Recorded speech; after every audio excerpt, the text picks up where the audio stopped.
Delulu Magic went on a road trip, and we got to go see a live recording of Lewis House podcast.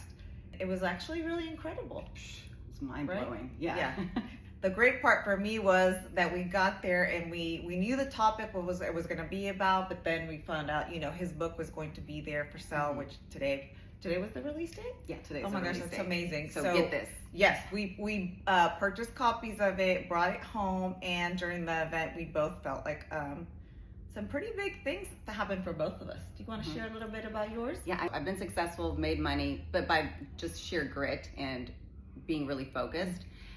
And if you don't handle your childhood or core wounds around money, they're going to reveal themselves to you eventually. So it's super important. You end up pushing it away if you can't handle the energy of like receiving that money. And that's something I definitely learned the hard way. And so I'm so glad that we have this book and a guide that can show us how you can recognize those, money wounds that you have.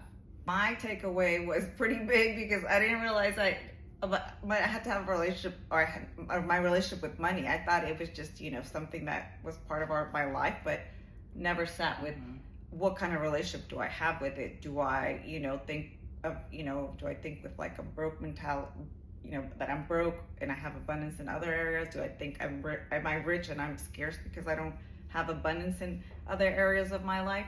So it was just very interesting. I felt like I was in therapy for a bit regarding wounds and regarding it tied into money and how it's part of the energy of what we create and what we do with it. So it was great, and I'm looking forward to reading the book. Yeah, and if you are in your 20s, definitely, like the earlier you start dealing with these core wounds, the more you'll be able to attract, and the more you're going to be able to keep. And then when you actually give that money out, right, to do good, because I think we all want to do good with our money. Yes. You won't feel that resentment or that, but if I give it away, is it gonna, how am I going to get it back? Yeah. Or like, what if it runs out? Which is such a weird thing, even like, and this is if you make millions and millions, and I know it sounds crazy if you haven't gotten there, but it still feels like, oh, what if it runs out? And I might run out, I might not have it, so we're gonna keep it and trying to keep it, for other,